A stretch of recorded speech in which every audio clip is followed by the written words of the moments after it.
Et salut les amis, c'est Farming Savoyard, comment allez-vous? On se retrouve aujourd'hui sur e-Racing en Truck Series avec le Toyota Tundra, je crois que c'est ça le modèle.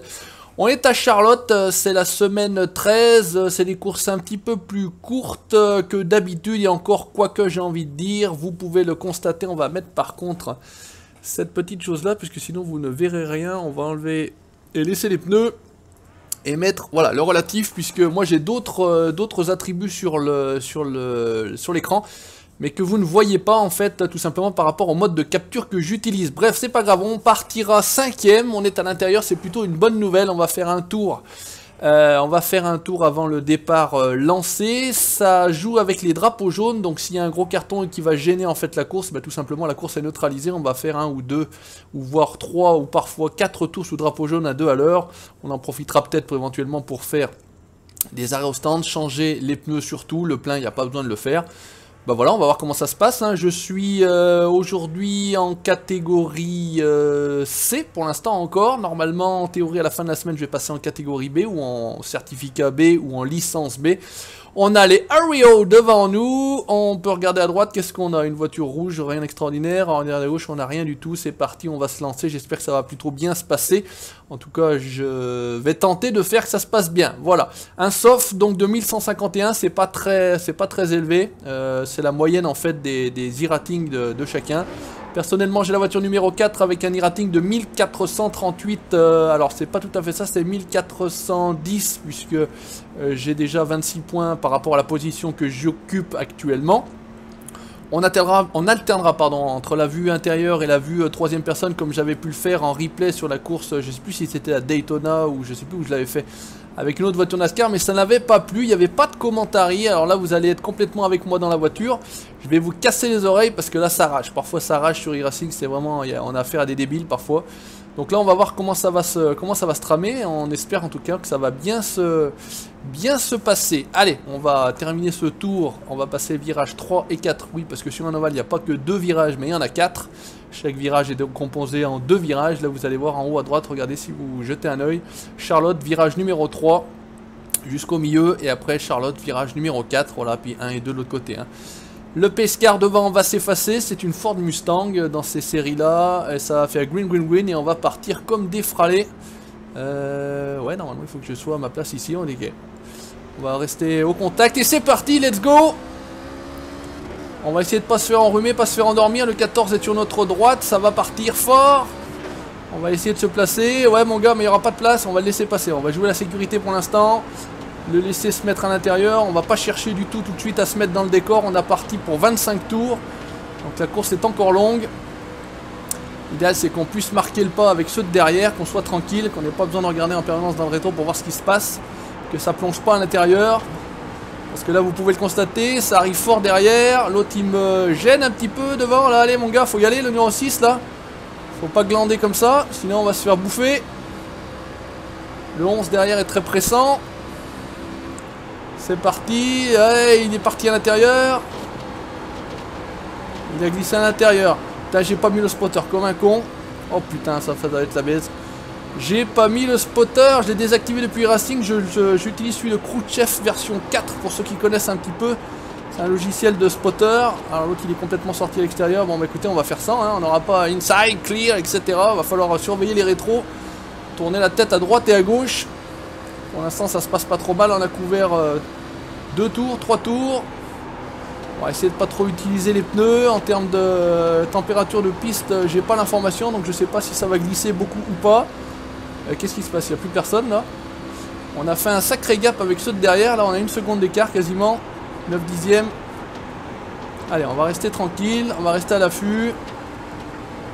On va pas prendre de risques. Comme je vous l'ai dit, course de 25 tours, donc on a largement le temps de revenir. On va rester dans le groupe de tête, continuer à creuser par rapport à ceux de derrière si possible. J'aimerais bien par contre passer celui-là parce que j'ai l'impression qu'il va nous faire chier. Pour l'instant ça a l'air de bien mordre. On est a priori 15 sur la session. Je crois que ça n'a pas splitté, on n'était pas beaucoup. Là c'est une course qui se déroule à 13h15. J'ai pu attraper la course de 13h15. Allez, là on revient fort. Normalement on a pris un petit peu plus d'élan. Derrière ça a l'air d'être toujours à 1 seconde. On maintient l'écart. 2 dixièmes pour celui qui est juste devant nous. Ça commence à se toucher. Vous pouvez voir sur l'écran. Sorry, sorry. J'ai coupé également les discussions, le chat vocal, parce que c'est vrai que ça parle tout en anglais déjà d'une part, voire en ricain souvent. On n'y comprend rien et puis il y en a ils sont très bavards, c'est très pénible parfois dans des courses. Les mecs ils ont en permanence la gueule ouverte, là ça commence à sortir très large les gars. Ouh, je mords à l'intérieur du banking là. Ce qui fait qu'on était limite à partir en sucette. Ah, il faut que les doubles ces deux là parce que devant c'est en train de se faire la malle. Et puis ils savent pas rouler. Alors on va tenter de passer à l'attaque. Voilà, le 6 est passé sur le 14. À nous maintenant de faire le nécessaire. L'autre il revient derrière. 6 dixièmes, 7 dixièmes à tout casser. Ça va commencer de toute façon au niveau des pneus à se dégrader. De plus en plus à partir au large. Allez, il faudrait qu'on puisse revenir. Ça serait plutôt pas mal. Si possible, bien évidemment.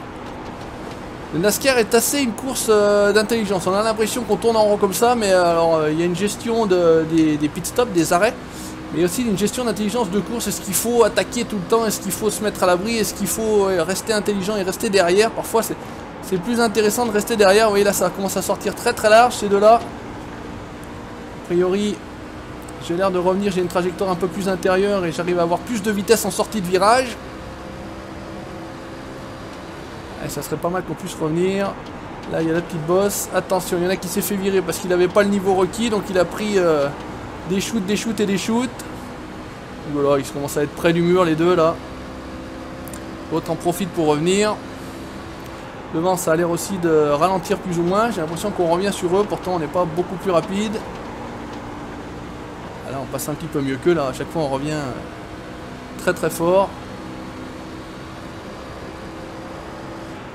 Allez, on va pas attaquer tout de suite, on va vraiment être très proche pour tenter d'attaquer plutôt en ligne droite et pas en virage. Allez, gaz à fond. Voilà, on va prendre la spi. On va essayer de se placer. Ah, lui fait n'importe quoi, voilà, ça c'est n'importe quoi par contre. Là il joue sa vie. Il fait n'importe quoi. Il nous a vu, il nous a pas vu. Inside mon gars, inside, j'arrive plus fort que toi, laisse passer. Ouais, ça pue, il a touché. Ouh, c'était chaud. C'était très chaud. Alors c'est un rookie, bon je vous le dis, hein, il a 396, lui il est parti, hop, ça c'est bien. Il a 396 d'e-rating, c'est une tub, il fait n'importe quoi. Ça c'en est un qui va faire n'importe quoi, on va essayer de se mettre à l'abri très loin de lui. Le plus vite possible. Il est en classe D avec 390 points, 400 points. Il faut vraiment qu'on arrive à le semer, parce que sinon, il va nous en faire une, comme on dit. Alors toutes les informations que là je vous donne, en fait, je les ai par rapport à un logiciel qu'on peut brancher qui s'appelle le JRT. Alors ça donne pas mal d'informations. Il fait n'importe quoi, il va se reglisser à l'intérieur, il va me faire sortir de la trajectoire. Obligé de mettre un coup de patin, ça c'est pas bon du tout. Il est où? Il est là. Je ressors a priori plus vite que lui. Je sais pas où il est. Je l'ai pas en visu. Ah, il est là. Okay. Ah, sans spotter c'est un peu compliqué. Ça va être un peu compliqué parce que vous avez même pas besoin de regarder. Le spotter vous dit clear. Vous pouvez repasser à l'intérieur. Ça commence à glisser de derrière. Voilà. On a l'air de faire un petit gap avec lui.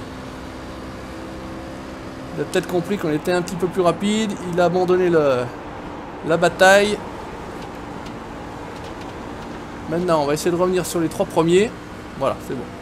Lui, on s'en est débarrassé. Là-bas, ça fume là-bas dans les pits. Regardez ça, il y en a un qui ressort. Et une nouvelle mise à jour, là, il y a une espèce de trait bleu pour ceux qui jouent un petit peu iRacing. Il y a un trait bleu qui indique où ressortir des pits exactement.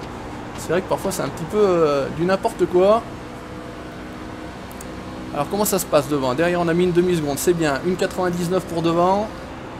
J'aimerais bien pouvoir revenir un petit peu sur eux. Ça pourrait être pas mal, se remettre dans la spi. L'autre on est en train de lui mettre une pièce. 5 dixièmes, 7 dixièmes. On a repris un dixième sur celui de devant. C'est bon, on est sur le bon chemin. Il y a encore de la fumée là dans le turn numéro 1. Allez, ça pourrait être bien de tenter de revenir. Devant, c'est par contre le troisième est à une classe A, donc ça veut dire que c'est quelqu'un qui s'est roulé avec un IR de 1300. On a un classe B en deuxième position avec un IR de 900.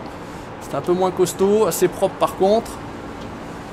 Et je sais même pas s'il va y avoir des drapeaux jaunes sur la 13e semaine, parce que j'ai pas l'impression.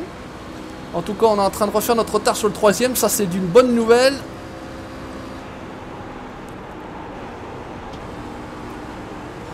Ça a l'air de plutôt bien se passer pour nous. Attention, ça fume devant, qu'est-ce qui se passe? Accident, pas accident, casse moteur, ça peut arriver.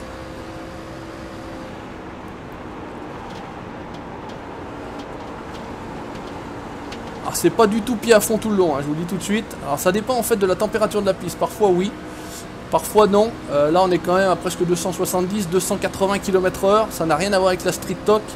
Ça va beaucoup plus vite, on est à 40-50 km/h plus rapide. C'est tout sur les roues arrière pour passer la puissance. Et parfois c'est vrai que ça part en couille. Allez, on est à 8 dixièmes du troisième. On refait notre retard tranquillement, 16 tours sur 25 couverts. Allez, il sort très très large, on va encore reprendre beaucoup de terrain là à la sortie normalement. Les deux premiers sont en train de s'envoler. Il y a moyen d'accrocher une troisième place. Il y a moyen d'accrocher votre nom sur la troisième marche de la boîte. C'est possible. Essayez d'économiser les pneus. Pas trop taper dedans. Parce que s'il n'y a pas de drapeau jaune, on va souffrir dans les derniers tours. On va souffrir. Allez, là on est pas mal, on est pas mal. On sort avec un max de vitesse, 5 dixièmes. Il commence à stresser devant. Derrière on l'a posé, 2 secondes 4. Il se dit merde, je perds du temps, je perds du temps, je perds du temps, inexorablement.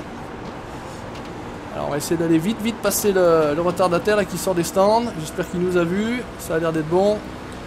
On garde notre ligne, on garde notre trajectoire. C'est ici a priori qu'on reprend un peu de terrain sur lui. Allez, là on est pas mal. Assez sympa ce NASCAR. Enfin après il faut aimer, hein. Faut aimer le principe, mais c'est vrai que j'en fais beaucoup moi personnellement, que je produis pas en vidéo parce que ça se passe le soir et vous savez très bien. Les vidéos elles sont pas tournées le soir. Là c'est quoi? C'est un retardataire? Non, c'est Abeyé. Alors c'est Abeyé, là la voiture bleue c'est un autre français. Il y avait 2 français dans la session. C'est Abeyé et moi-même, Oreo. Allez, qu'est-ce qu'ils font les cons là? Oh là là, le français qui part dans le mur. L'autre derrière il est chaud. On attrape la 3e position, donc lui ça devient le 2e. Impeccable, tout va bien. Alors par contre là l'histoire du retardataire derrière, ça va faire chier parce que lui il va vouloir pousser alors qu'on n'est pas du tout dans le même tour. Alors ce qu'on va faire c'est qu'on va le laisser passer. Il n'y a aucun intérêt à se battre avec lui. On va se mettre si possible derrière lui. Voilà, alors par contre derrière c'est encore un retardataire. Je perds l'arrière de la voiture. Il m'a vu, il m'a vu, il m'a vu. Ouh là là là là là là là là là là. Il m'a évité de justesse. Par contre Mogel là qui revient comme une flèche. C'est n'importe quoi. J'ai perdu l'arrière de l'auto. On va les laisser aller se battre entre eux là-bas. Et nous on va récupérer les manchots. Regardez comment on va faire. Faut juste qu'on tienne le choc par rapport à Mogel derrière qui lui... Et dans notre tour, qui est le réel 4ème, voilà, il est pas con, il fait comme moi, il les laisse passer. Il va les laisser aller se batailler. Ah, les pneus vont commencer à souffrir là. Les pneus vont commencer à souffrir, 22 sur 25. Et ça va être chaud de revenir là parce qu'ils sont quand même loin. Il faudrait qu'ils perdent beaucoup de temps avec les retardataires là, la 1002ème.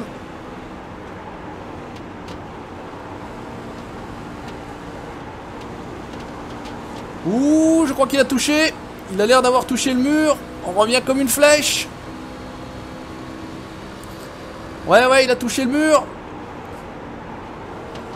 Mon Kono, il a touché le mur. Il est très très large encore une fois. Il est en perdition complète. On va essayer d'en profiter, de revenir. Il va rester 3 tours. Ou 2, j'y comprends jamais rien. J'arrive jamais à bien calculer. Le 25ème est aussi un tour, hein. C'est pas quand on arrive 25, c'est... Oh là, on arrive comme une fusée. Il va essayer de protéger son intérieur. Laissez-le faire. Regardez ça. On va lui foutre les jetons, si possible. Voilà, tout va bien. On va prendre de l'élan. On va se glisser à son intérieur. Inside, mon gars. Voilà, on est passé tranquillouze. On va essayer de maintenir par contre l'intérieur sans déraper. Alors, ça se voit que c'est un classe A, il est pas con. Il préfère jouer une 3ème place que de se battre et perdre la 2ème place. Et tout perdre même, j'ai envie de dire. Ah, ça se voit tout de suite. L'intelligence des pilotes, ça se voit tout de suite au niveau de leur licence, de la classe qu'ils ont. Ils préfèrent prendre une position que de perdre la course et de perdre tout en fait, se retrouver dernier. Et ça, c'est très très intelligent de sa part. J'aurais fait pareil. Quand vous avez des retardataires derrière qui vous poussent, ça sert à rien de se battre contre eux, il faut simplement les laisser passer. À la limite, ça peut servir de lièvre, ça empêche les autres, ceux qui sont devant, de revenir, de nous laisser revenir, c'est ça, hop. Allez, on est drapeau blanc, dernier tour, on va pas faire n'importe quoi dans la dernière, dans le dernier virage, dans les 2 derniers virages. Qu'est-ce qui se passe? Il y a de la fumée, il y en a de partout. Check red flag, 2ème position. Et ben écoutez, ça se passe plutôt pas mal, sans incident, 0x. C'est une course impeccable, on marque 65 points, je peux déjà vous le dire. Et normalement en termes de SR, de safety rating, on va également marquer quelques points. Alors on va se mettre là à l'abri tranquillou, sur le côté, pour que personne ne vienne faire chier. Et ça s'arrête là pour nous. Merci à vous d'avoir regardé cette vidéo les gars, n'hésitez pas à laisser votre petit commentaire, le petit pouce bleu si ça vous a plu et si vous en voulez d'autres. Ciao, bye bye.